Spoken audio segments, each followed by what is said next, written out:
माझी वसुंधरा 4 या उपक्रमाअंतर्गत आपण 1 एप्रिल 2023 ते 31 मार्च 24 असा सहभाग नोंदवला होता. याच्यात 5 जे मूलभूत तत्व आहे, पंचतत्व, त्या विषयातले विविध घटक समाविष्ट होते.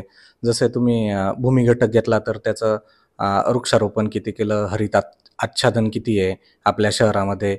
वायू घटक घेतला तर वायू प्रदूषण रोखण्यासाठी आपण काय केलं. नंतर जो राडारोडा कचरा आहे समजा याचा बांधकामाचा, तो उचलण्यापासून आपलं याचं ऑडिट असेल, एअर क्वालिटीचं ऑडिट असेल. नंतर जल या घटकाअंतर्गत आपलं वॉटर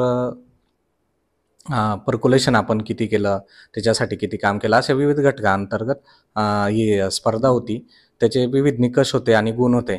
तर आपण त्याच्यात प्रभावीपणे काम केलं, त्यामुळं आपल्याला हा पुरस्कार भेटलेला आहे. नेमकं तुम्ही काय कसं प्रभावीपणे हे केलं किंवा याचं श्रेय नेमकं थोडक्यात काय सांगा? आता उपक्रम राबवताना आम्हाला सर्वांचं श्रेय भेटलं. आपले जिल्ह्याचे पालकमंत्री आणि राज्याचे महसूल मंत्री माननीय नामदार राधाकृष्ण विखे पाटील साहेब यांचं मार्गदर्शन भेटलं. जिल्हाधिकारी सर सिद्धाराम शालिमठ सर, आमच्या पालिकेचे प्रशासक माणिक आयर सर आणि आमचे सर्व सफाई कर्मचारी, आमचा सर्व स्टाफ यांनी मेहनत घेतली. त्यामुळं आम्हाला हे पारितोषिक भेटलेलं आहे. यात सर्वांचं योगदान आहे. आगामी काळात काय काय योजना आहे? राहता शहरामध्ये अनेक गोष्टी आहेत, रस्ते किंवा पाणी पुरवठ्याच्या किंवा स्टोरेज टँकच्या याबाबत काही प्रमाणात लोक समस्या विचारताना दिसतात. यावरती तुम्ही कसं टॅकल करता? एक महत्त्वाचा प्रश्न मला राहता शहराचा असा वाटतो, पाण्याचा प्रश्न, पिण्याच्या पाण्याचा. तर आता माननीय नामदार साहेबांनी पिण्याचं पाण्याचं जे जलशुद्धीकरण केंद्र आहे त्याच्यासाठी आपल्याला 1.5 कोटी रुपये निधी दिलेला आहे. त्यामुळं पाण्याची जी गुणवत्ता आहे आत्ता आहे त्यापेक्षा अजून सुधारणार आहे. आणि त्याचबरोबर नपावाडी रोडचा जो तलाव आहे त्याचं पण आपण एकदा परत ते संपूर्ण योजना रिवाईज करतोय. आणि नपावाडीचा तलाव हा जवळपास 30 कोटी लिटर पाणी क्षमता असलेला तलाव आहे. आणि आपल्या बऱ्यापैकी काम त्या योजनेवर पूर्ण झालेलं आहे. ती फक्त ॲक्टिवेट करायची आता. तर तो जर प्रश्न मार्गी लागला तर मग पिण्याची पाण्याची क्षमता खूप सुधारेल, गुणवत्ता पण ती खूप सुधारेल.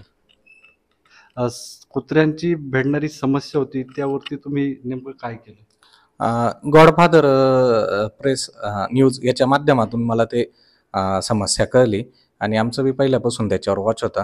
तर आपण कुत्रा निर्बीजीकरणासाठी आपण टेंडर केलेलं आहे, त्याचं काम पण सुरुवात झालेलं आहे.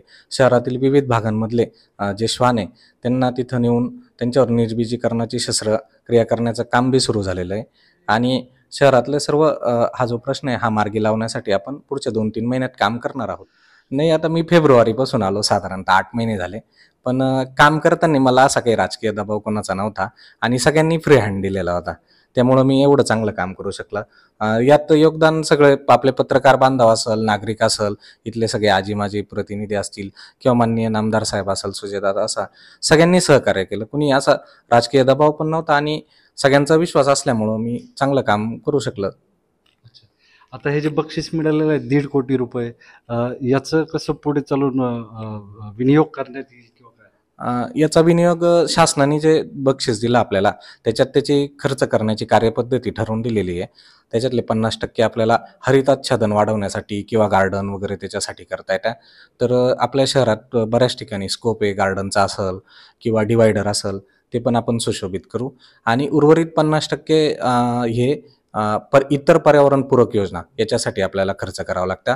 तर त्यातून आपण सोलर प्लांट एक उभा करणार आहोत, जे राहता नगरपालिकेला साधारणतः दर महिन्याला 4.5-5 लाख रुपये बिल येतं.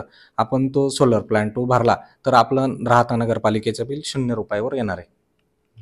म्हणजे अजून प्रभावी आपण याच्यात काम करू शकतो. तर निश्चितच राहता नगर परिषदेला हे पहिल्यांदाच इतक्या मोठ्या रकमेचं पारितोषिक मिळालेलं आहे.